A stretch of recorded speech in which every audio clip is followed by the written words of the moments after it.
Well, welcome here, everybody. This is the 26th of May, 2020, and I just turned on my computer for the first time since Friday. It was so nice. Can you imagine going for like an entire weekend without a computer, without your like lifeline? Admittedly, I still had my phone and some other things, but this computer that I work from was just silent. It was like a real vacation. Did any of you have the same kind of experience? Did you turn something completely off for the whole weekend? Nobody?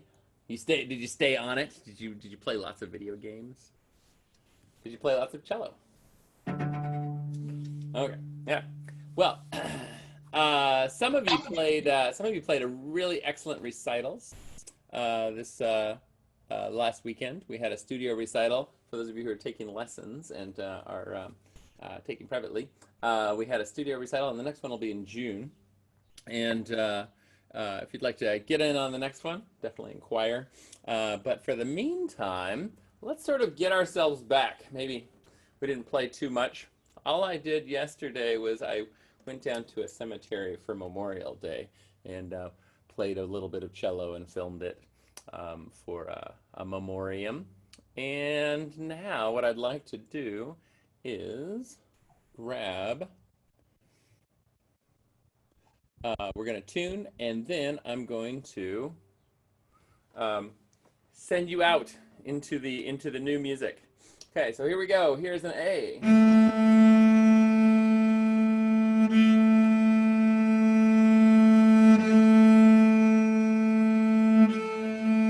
Sounds good?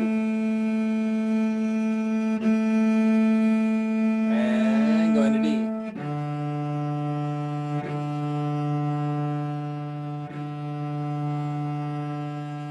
And going to G.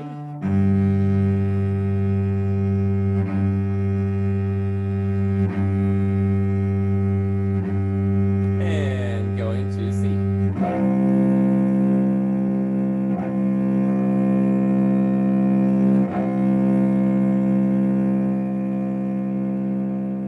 All right, so let's do a scale, and then I want to show you an idea called a walking bass line. And this comes from jazz, and the bass player who plays in a combo along with a pianist and a drummer and various other assortment of players are called what's called the rhythm section. Sometimes that involves a vibraphone or a marimba. Sometimes it involves a guitarist. Sometimes it involves like extra percussion.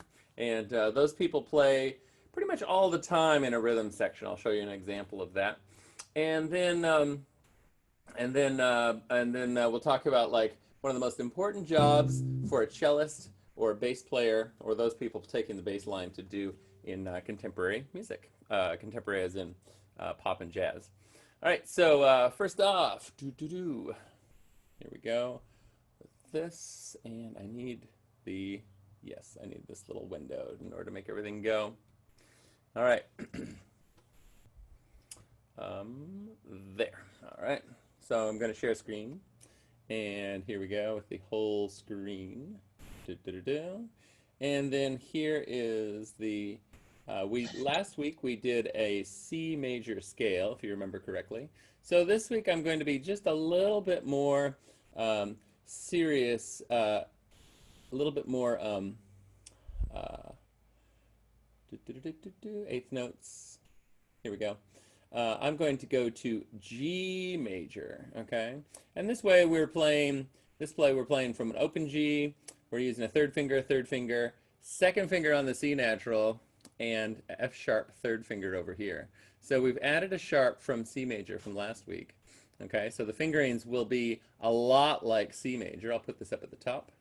And I'll bring this class over here so you can see everything and everybody. All right. So we're going to play this G major scale, and this is going to involve fourth position going up to here, if you can see that bit. Can you actually see the window screen when I'm sharing screen right now? Yes or no?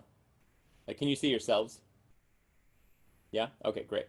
All right, super. you should be able to see like a big block when I'm sharing the screen. You should be able to see like everybody here down along the front. Is that correct? Okay. Some of you yes, some of you okay. All right, so here is open G.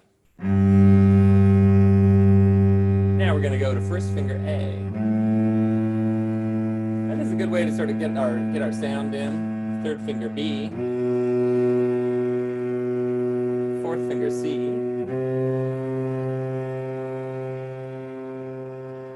Open D. First finger E. Third finger F sharp. And then fourth finger G. Now we're going to go up to the next octave, which is open A. First finger B. Second finger C. Fourth finger D. Now, first finger E. Third finger F sharp. And the top note at the beginning of the second line is this G. Okay. Coming back down, F sharp. First finger E. Fourth finger D.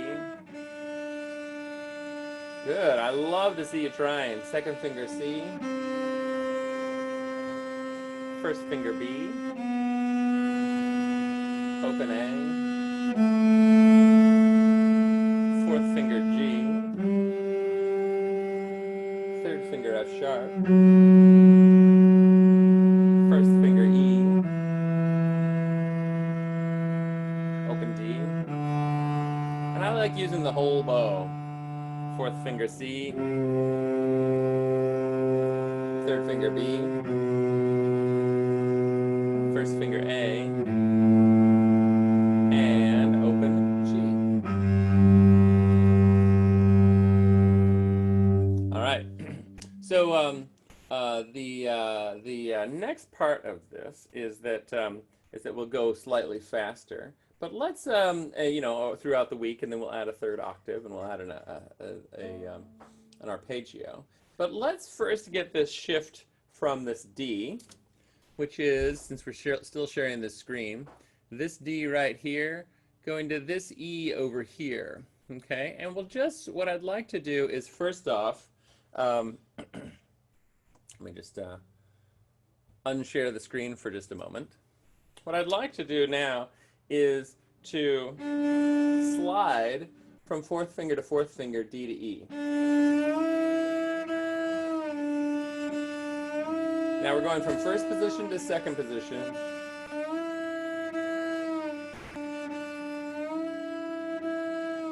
Go ahead and try that.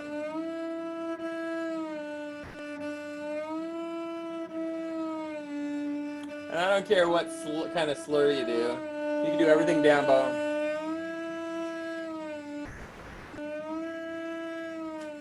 And my thumb is going to sit, it's going to hang from the fingerboard a little bit. Check this out. It's touching, but mostly it's my arm holding the string down.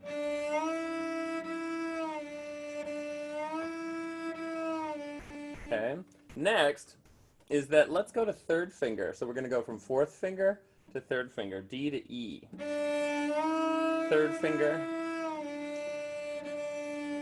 Now this is first to third position. So I'm going fourth finger to third finger. Yeah.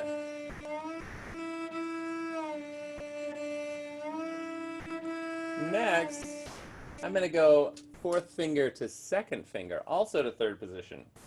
We can call them different names, but as long as your first finger is on some sort of a D on the A string, it's going to be third position.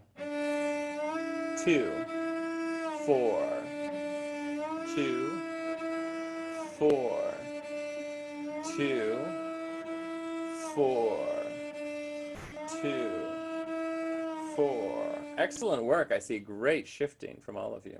Now the next part is that we want to go from fourth finger D to first finger E.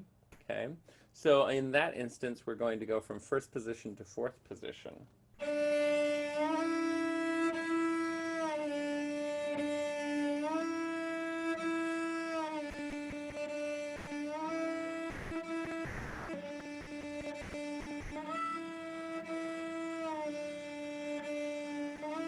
It's a weird one.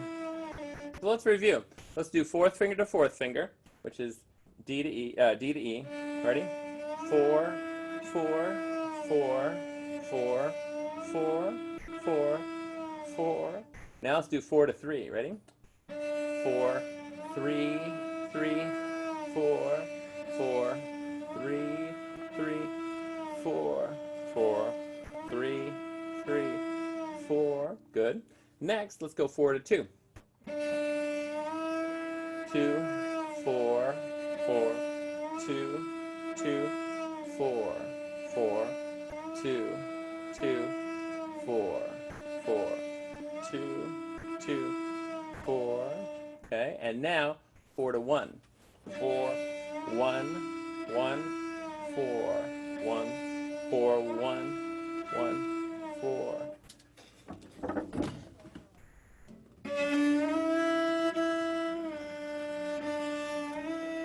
Good. You're doing excellent work. So that's the shift part of learning the G major scale. There's only one shift, and you have to go from this first position to fourth position. Okay. So it's going to have this second finger on the C string, and then a third finger, second finger on the C on the A string, and then a third finger up here on the F sharp for the 7th degree, which needs to go high.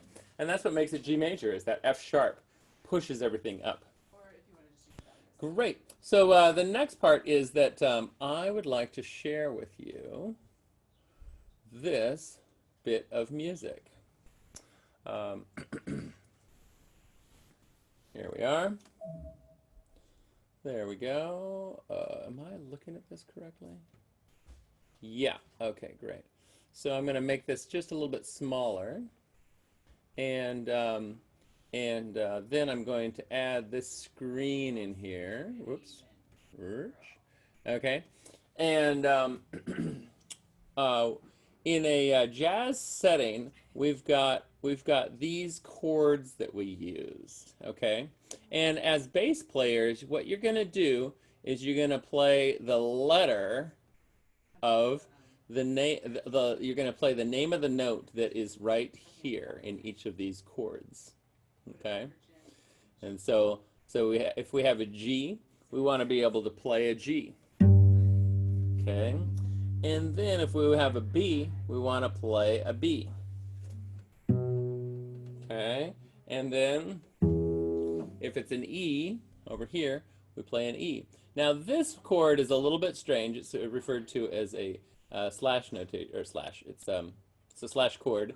And what it is this is the chord, but this is the note that's the bass. So every once in a while you'll see a chord that has a different note, and that is what's called an inversion. The note here is the actual bass note. Otherwise, the note here in each of these chords is the bass note. Okay. So what we're going to do here is let's play the first 4 measures of this. And what we're going to do is just play quarter notes, okay? And we're just going to play G, G, G, G, B, B, B, B, E, E, D, D, C sharp, C sharp, C natural, C natural, okay? Let's try that. We'll do it real slow. 1, and let's do pizzicato. Just like your average bass player. Okay, and just to show you a good pizzicato technique is to take your thumb and put it over here on the side of the fingerboard, and then keep your palm sort of down towards the ground and pluck against this next string. So actually let's start with a bunch of G's. Okay, and all I'm doing is I'm plucking the G down toward the C string. Go ahead and play just right in time with me if you like. a lot of people think that they should be plucking up like this. Now notice how much extra motion that involves, because my finger has to go out and up and everything like this. This, I just do one muscle motion, and it's much easier. The next string just stops me. Okay, so you're actually, and it's almost like you're plucking down. Okay, like you're plucking it down towards the string, or towards the fingerboard. And you can do this with the middle finger and even the third finger. And so you can alternate between them, like some bass players will play two fingers. Okay. All right. So I'm going to share the screen again, and we'll go back to this cool piece, Georgia on My Mind. If in case you're dealing with a very small screen, let me just change this around a little bit. Okie doke. All right, there we are with this one and this one. All right. And I'll see if I can make this just a little bit bigger. There we go. Okay. So let's play the G's. Ready? 1, 2, 3, 4. G, G, G. Now let's go to B. Third finger. 3, 4. Now E, D, C sharp, E, C natural. Good. Let's do that again. Ready? 1, 2, 3, 4. G, G, G, G, B, B, B, B, E, E, D, D, C sharp, C natural. Okay. Now the next part is what we're going to have is going to be B to E to A to D. And what's going to happen there is that we are going down by fifths. Like if you were to do a first finger, you can do that fingering for B minor, E, A, D. Okay, so that's all first fingers. And what we're doing is we are playing what's called a circle of fifths, which is a way for the song to sort of reset itself towards the key. Okay, and so let's all play that B, E, A, D. Two quarter notes of each, and we'll start on the first finger of each, going down a string. Ready? 2, 3, 4. B, E, A, D. Okay, and then we're going to do the same thing. Notice the letters are going E, B, E, A, D again. Ready? And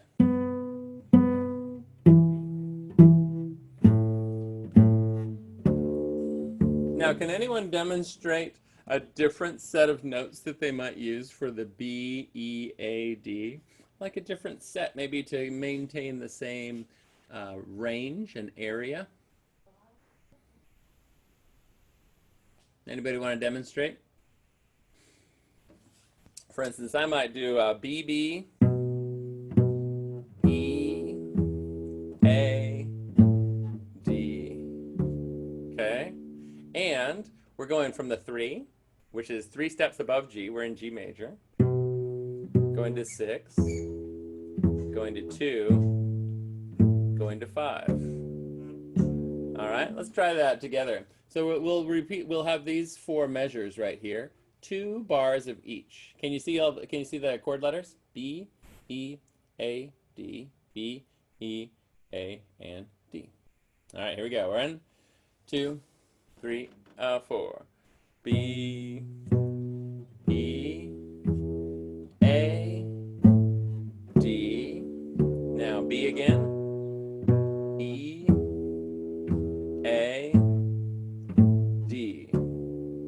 Now third line, we have 4 lines of G, just like the first line. Right? Now we're into the B's. Now let's go to E. And now D. Now C sharp. Now C natural. Now, here's our old friend, B, E, A, and D. Ready? And B, E, A. Now 3 beats. D, G. Okay? And so then the next part goes into what's called a B section, but this will give you the idea.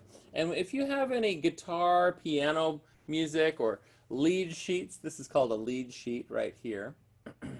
You can now ransack. You can now ransack your family music collection, maybe even pop songs. If you have a book full of pop songs, it will have chords above those, and you can suddenly play all the notes associated with your favorite pop song. Okay, kind of gives you the answer key to how those songs go. Okay, plus you can find things on the internet as well that people have notated or worked out, and also you can go to things like guitar tabs and find those chords and then be able to play the bass lines with people. Okay, so that's a good start into like how jazz and pop players think about music. Okay, kind of weird, huh? Looking at the notes, looking at the letter names of the notes and coming up with your own music. So I'm going to cut, since it's Tuesday, I'm going to cut this class a little short so my kids can go off to an activity. And I will talk to you all later. See you tomorrow. Bye, everybody.